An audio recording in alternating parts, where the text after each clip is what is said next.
सर्वप्रणाम, मैं हूं हिमांशु द्विवेदी और स्वागत है आपका हमारी खास पेशकश चर्चा में। बिहार पे बहुत बात हो गई, नीतीश कुमार मुख्यमंत्री बन गए, मंत्रिमंडल भी गठित हो गया, फिर कभी बिहार की बात।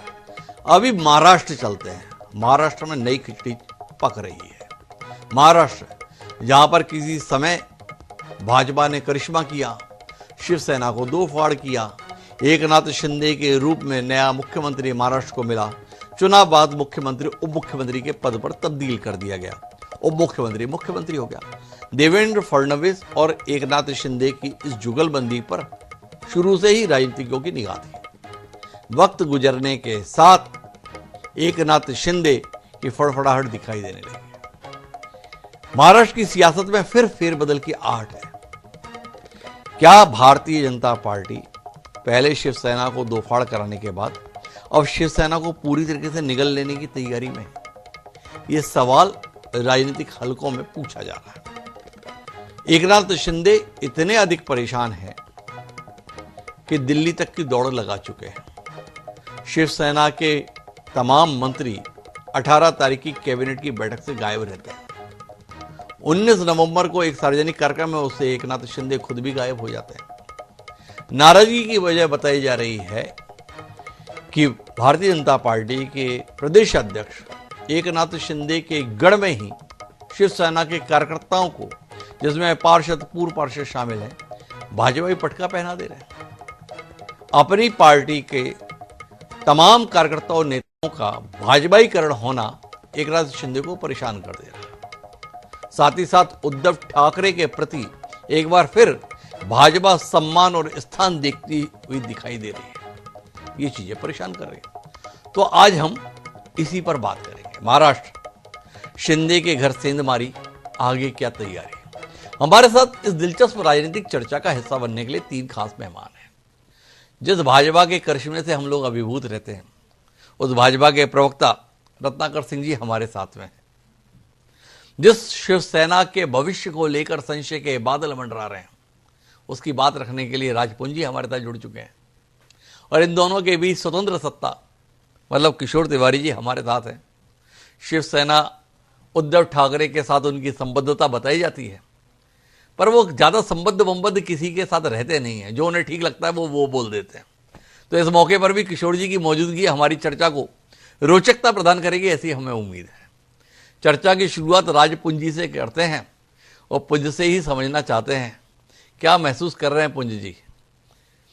मंत्री से संतरी करा देने की तैयारी में भाजपा है या कुछ और है? काफी परेशान है आपकी पार्टी और आपकी पार्टी के नेता, वाकई? नहीं हिमांशु जी, इस प्रकार की कोई परेशानी नहीं है और जिस प्रकार से नजर आ रहा है ऐसा है नहीं है। ठीक है, परिवार है, देखिए एक बड़ा परिवार है, सबको मिलके चलना है। बीच में गतिरोध आपस में होते हैं और एक दूसरे को मनाया भी जाता है, रूठा भी जाता है, सब चीजें स्वाभाविक है, चलती हैं। लेकिन अब इस चीज से कयास लगाना कि ये ऐसा हो रहा है, शिंदे जी आज अमित शाह जी से मिल रहे हैं और इस प्रकार से जो गतिविधि चल रही है, ठीक है, कहीं ना कहीं छोटा मोटा मैं मान सकता हूं कि गतिरोध चल रहा है, लेकिन इसको इतना बड़ा रूप मेरे को नहीं लगता देने की आवश्यकता है। अरे आपके कार्यकर्ता और नेता भाजपाई हुए जा रहे हैं या वो छोटा मोटा मसला दिख रहा है? कैबिनेट की बैठक से आपकी पार्टी के नेता गायब रह रहे हैं, ये छोटा मोटा मसला है। मुंबई के कार्यक्रम में एकनाथ शिंदे होते हुए भी नहीं दिखाई दे रहे, ये छोटा मोटा मसला है। अपनी पार्टी के नेताओं का भाजपाई हो जाना आपको परेशान नहीं कर रहा राजपुंज जी? हिमांशु जी देखिए, बात ये नहीं है, बात ये है कि कुछ उधर से भी तो आप देखिए, भारतीय जनता पार्टी के लोग भी तो ज्वाइन कर रहे हैं शिवसेना को। आप उस चीज को, उस नजरिए को भी देखिए ना। ये थोड़ी कि सिर्फ हमारे, ये तो चलता रहता है, कोई कांग्रेस से बीजेपी में आ रहा है, एनसीपी से कांग्रेस में जा रहा है, और इधर से उधर जा रहा है, उधर से इधर जा रहा है। ये तो राजनीति है। राजनीति में रात में एक सेकंड का पता नहीं होता कौन कहां जा रहा है, तो राजनीति है हिमांशु जी। तो वही तो हम भी कहे कि राजनीति चालू हो गई है। अपने घर में ही मोहरे इधर से उधर जाते हुए देख रहे हैं, तो बड़ा जबरदस्त तरीका है। रत्नाकर सिंह जी से पूछते हैं, रत्नाकर सिंह जी अपने घर में ही शहमात खेलने लगे आप तो? दुश्मन के साथ शहमात तो हम देखते थे, पर भाई भाई ही एक दूसरे के साथ शहमात खेल रहे हैं। क्या ऐसी नौबत आ गई? जरूरत से ज्यादा बहुमत परेशान कर रहा है आपको? कांग्रेस, शरद पवार वाली एनसीपी, उद्धव ठाकरे वाली शिवसेना को छोड़कर आप अपनी ही साथी एकनाथ शिंदे की शिवसेना के पीछे पड़ गए और एकनाथ शिंदे वाली शिवसेना सबको छोड़कर भाजपा के पीछे पड़ गई। क्या हो गया ऐसा जो आप एक दूसरे को खाने में ही लग गए? हिमांशु जी देखिए, अभी चुनाव का समय है, मनपा चुनाव आगे सामने दिख रहा है, तो निश्चित रूप से इस समय जो चुनाव के पहले जो लोग हैं, कुछ कार्यकर्ता हैं, पार्टी ज्वाइन करना चाहते हैं, दूसरी पार्टियों में जाना चाहते हैं, वो उनकी अपनी महत्वाकांक्षाएं होती।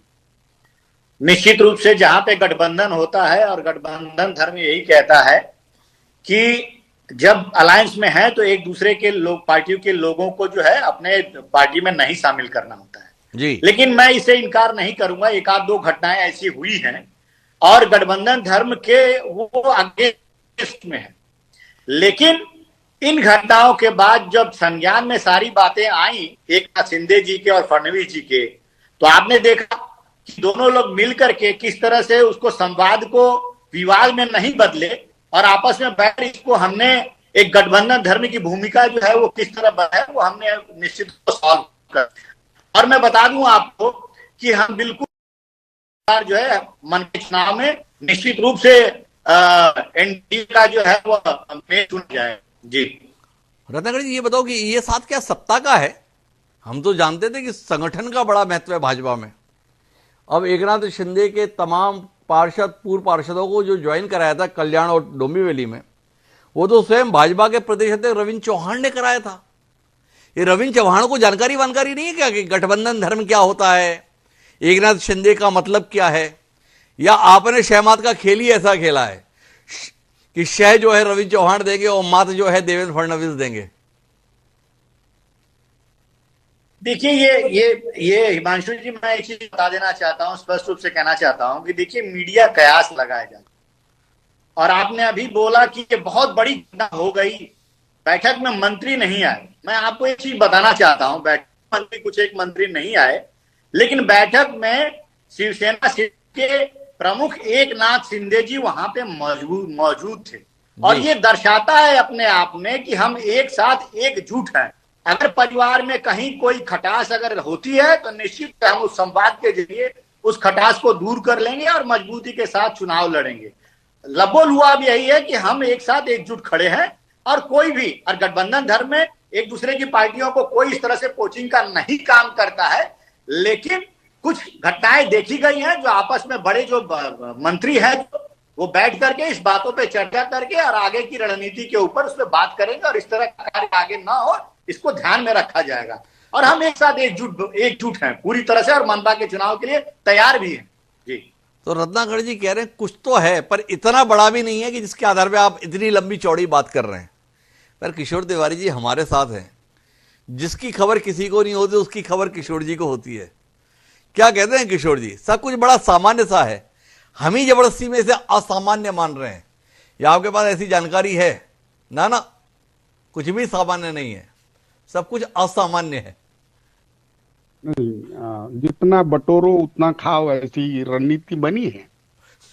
उधर अजीत पवार के बेटे अलग खा रहे हैं, इधर खरी खरी सुनाना चालू है मंत्रियों को, हाँ, कि आप कैसे किस प्रकार पैसे खा रहे हैं बता रहे हैं। और बीजेपी यह एकला चलो पे आ चुकी है और बीजेपी ने कह दिया है कि बंबई में हम खुद के बल पर लड़ेंगे। और अभी कल्याण डोंबिवली के लिए, थाने के लिए भी उनकी अनाउंसमेंट आ गई है। लेकिन महाराष्ट्र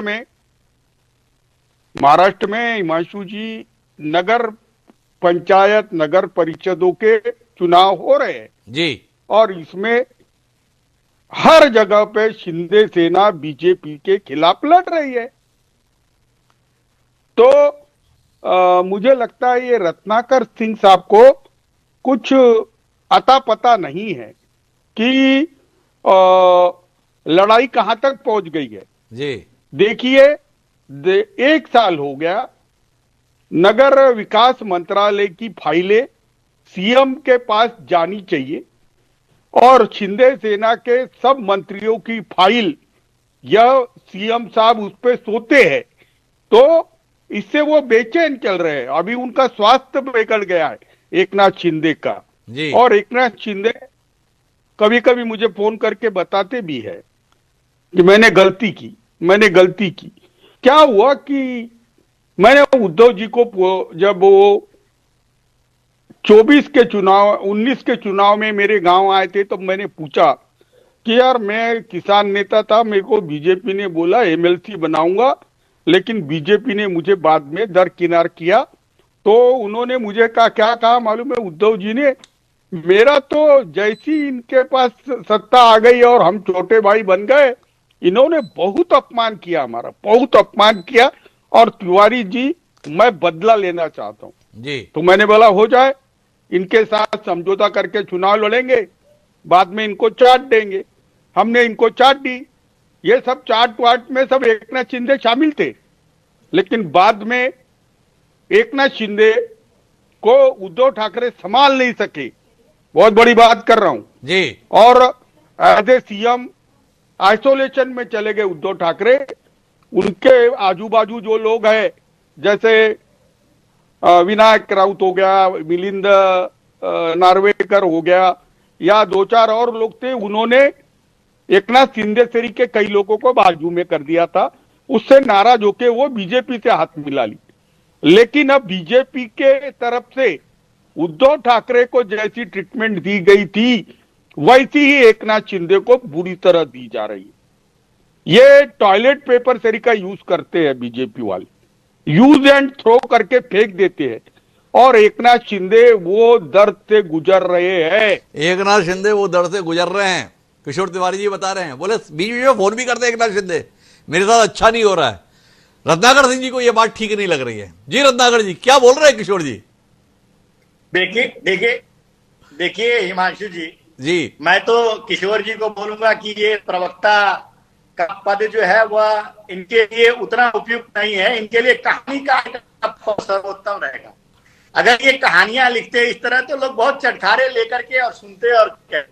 और मुझे जानकारी का अभाव बता रहे हैं। मैं इनको ये कह दूं कि इनके नीचे से धरती निकल जाती है। आज ये लोग कह रहे हैं कि कांग्रेस क्यों अकेले चुनाव लड़ रही है, सब लोग साथ में लड़ते तो अच्छा होता। कांग्रेस ने अनाउंसमेंट कर दिया कि भाई हम तो अकेले से चुनाव लड़ेंगे। ठीक है, तो आज इनकी ये अपने मनसे के साथ भी थे, उनके साथ मिलकर ये चुनाव लड़ेंगे। और कितनी क्या हादसा हुआ अभी पिछले चुनाव में जो हुआ था, यहाँ पे बीएसटी का चुनाव हुआ था, उसमें दोनों लोग जब ज्वाइंट होकर। वो तो ठीक है रत्नाकर जी, पर ये बताओ, अभी तो आपने पूरा माहौल बदला हुआ है। मैं वापस चलता हूं जरा राजपूत जी के पास। राजपूत जी, बाला साहब ठाकरे के असल वारिस हम हैं, ये दावा आप लोग करते हैं। बेटे भले उद्धव ठाकरे होंगे, पर उनकी राजनीतिक विरासत के उत्तराधिकारी हम हैं। पर ये कैसे उत्तराधिकारी हो भाई आप? सरकार आपके सहयोग से है, और बाला साहब की स्मृति में जो न्यास बना है उसके प्रमुख उद्धव ठाकरे बनाए जा रहे हैं एकनाथ शिंदे की जगह, और आप टुकड़ टुकड़ देख रहे हैं। क्या कहते हो राजपूत जी? आपसे आपकी विरासत का हक छीन लिया देवेंद्र फडणवीस जी ने, क्या कहते हो? देखिए हिमांशु जी, जिस प्रकार से कोई हक नहीं छीना किसी ने। मुद्दा क्या था? देखिए, अब इसके पीछे मुद्दे के ऊपर जाते हैं, विषय वस्तु जिसे कहते हैं। विषय वस्तु ये थी कि जिस वजह से हम एक हिंदुत्व की बात करते थे, इन्होंने हिंदुत्व को बिल्कुल दरकिनार कर दिया था। हिंदुत्व को छोड़ते हुए ये लोग कांग्रेस से जाके मिल गए, कांग्रेस की झोली में जाके बैठ गए। उनके दिशा निर्देशानुसार इन्होंने कार्य किए। तो वजह क्या थी हमारी ऐसे अलग होने से?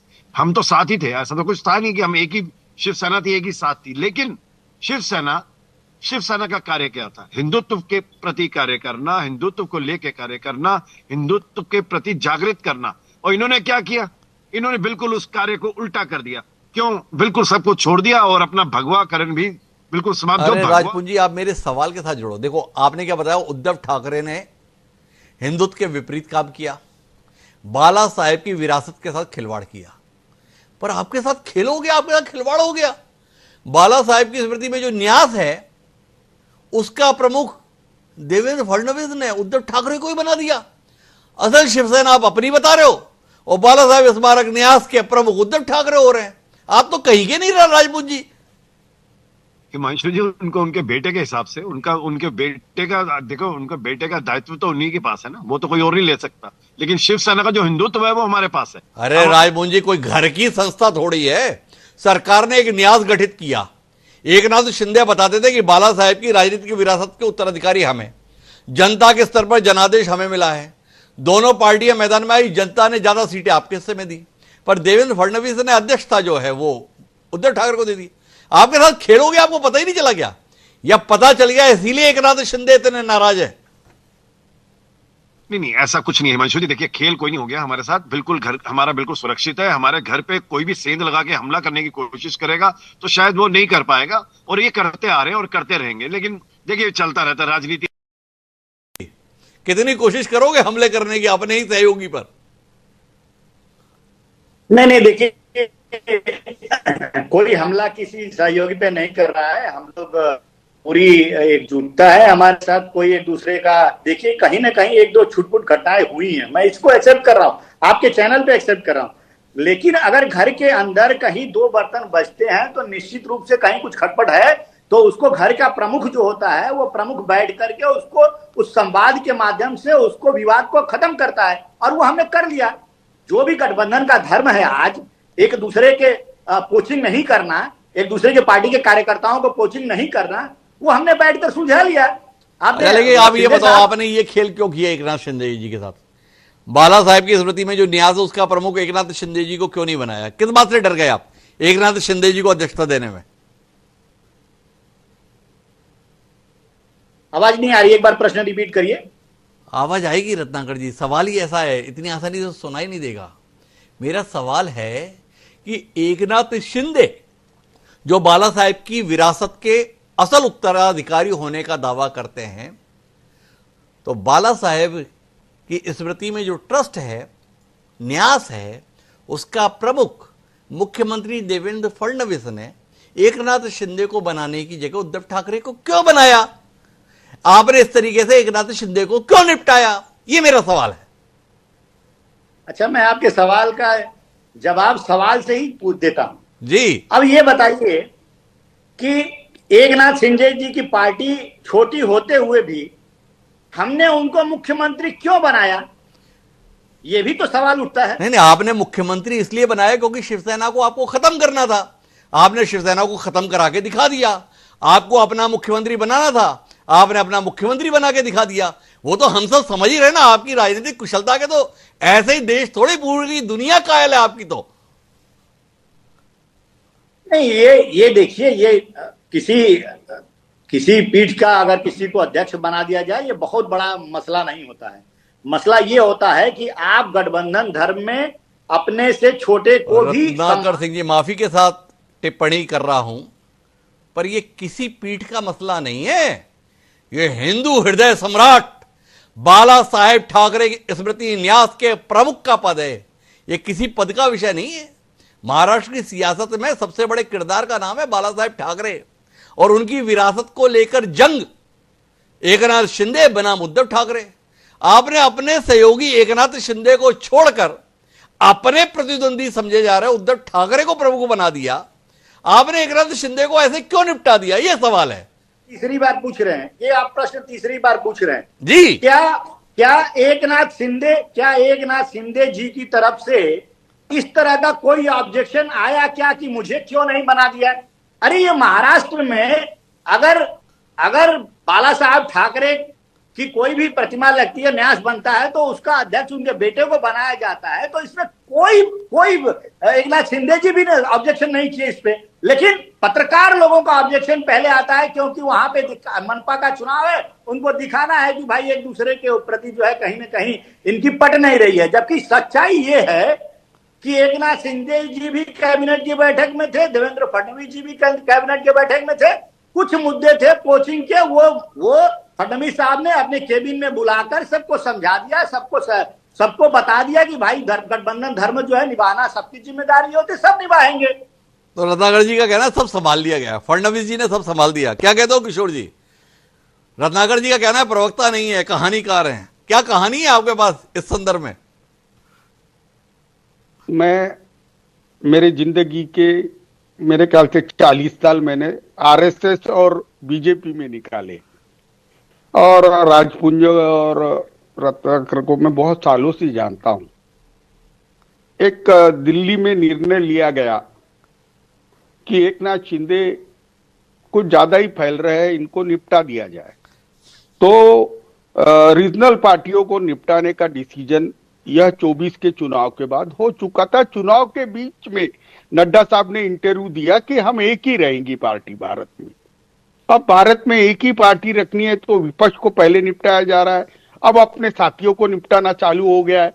ये तानाशाह लोग हैं, और एकनाथ शिंदे मुझे लगता है कि थोड़े दिनों में हमारे घर वापस आ जाएंगे। और उद्धव जी ने भी बोला है कि चलो सब भूल जाते हैं। तो अब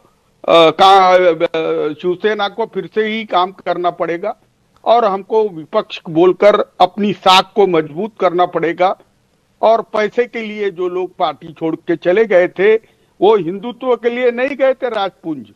5,000 करोड़ की जो डील हुई थी उसमें गए थे, ईडी सीबीआई के बचाने में गए थे, और लूट खरोश में हिस्सा जो अभी आपको मिल नहीं रहा है उसके लिए गए थे। अच्छा किशोर जी, ये बताओ, अब आपसे सवाल है दो।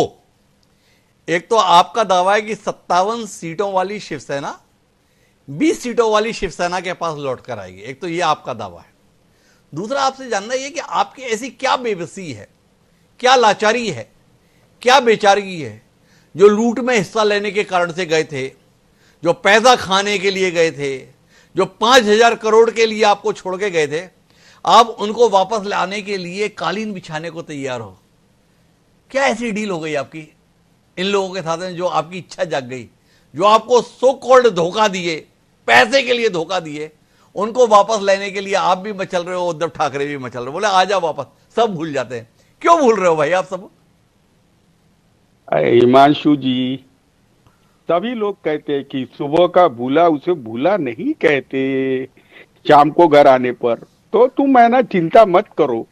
बीजेपी ने जैसे बाला साहब ठाकरे के बच्चे से बर्ताव किया, उससे अच्छा बर्ताव तो एकनाथ शिंदे से कर नहीं सकते। एकनाथ शिंदे ये एक चुस्त दुरुस्त मराठी नेता है, अच्छे नेता है। उनका सम्मान केवल बाला साहेब ठाकरे की पार्टी ही कर सकती है। उद्धव ठाकरे ने उन्हें बहुत सम्मान दिया था, वो गलतियों का एहसास उन्हें हो गया है। वो मेरे बहुत करीबी मित्र हैं, मैं उनसे ही चर्चा करके उद्धव ठाकरे के पास गया था। लेकिन ये 2.5 साल में सब लफड़ा हुआ, इससे प्रॉब्लम आया। तो कुल मिलाकर एक बार फिर एकनाथ शिंदे की पूर्ववर्ती शिवसेना में वापसी की संभावना किशोर जी बता रहे हैं, पर रत्नाकर जी और राजपुंजी का दावा है थोड़ी बहुत खटपट थी, सुलझा ली गई है, सब कुछ सेट हो गया है, अब कहीं कोई दिक्कत नहीं है।